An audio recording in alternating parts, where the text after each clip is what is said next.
I'm Kira Morgan.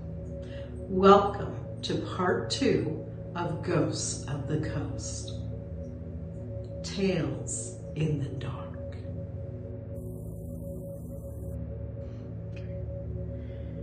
Seal Rock Sea Monsters is a story that seems to have been lost in time.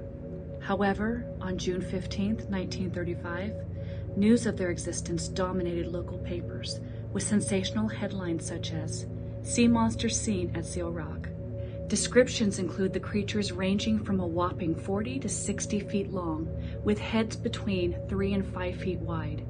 Their sounds vastly differed than the regular bellowing sea lions that most locals are familiar with.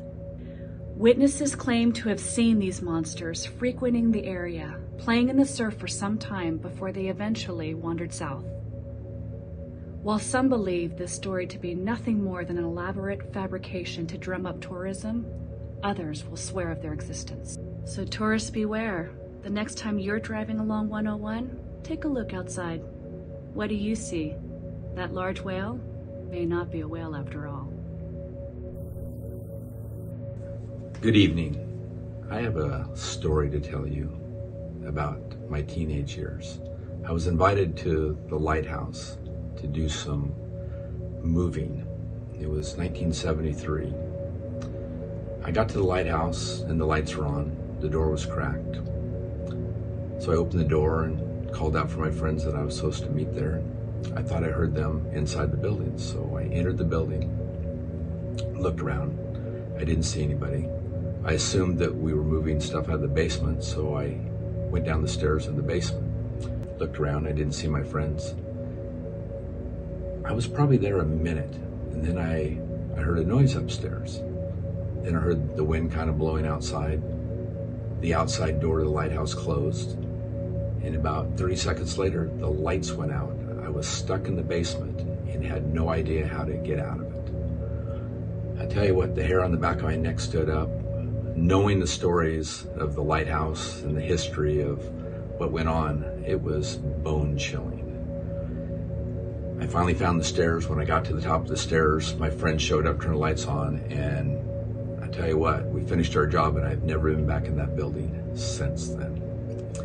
So maybe soon I may go back, but hopefully it's safe.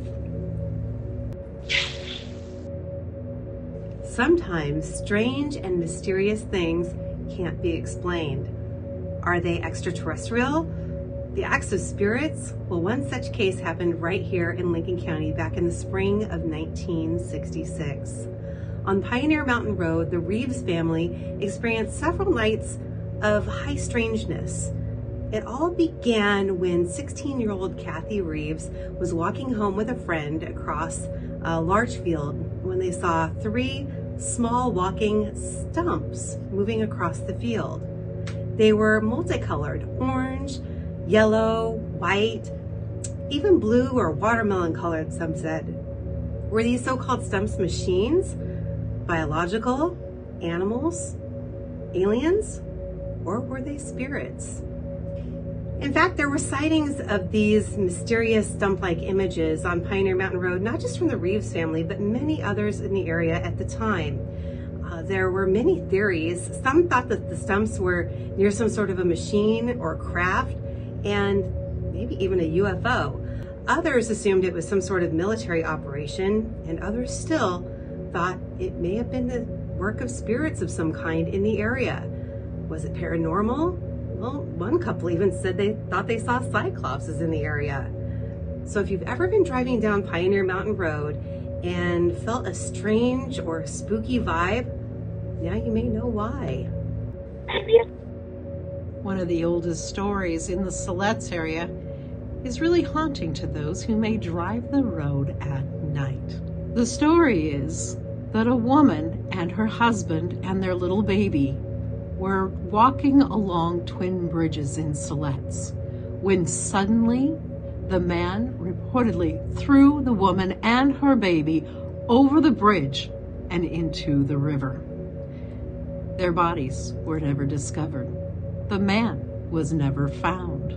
Those who drive at night over Twin Bridges on a stormy evening are said to have seen a woman all in white hitchhiking along the road.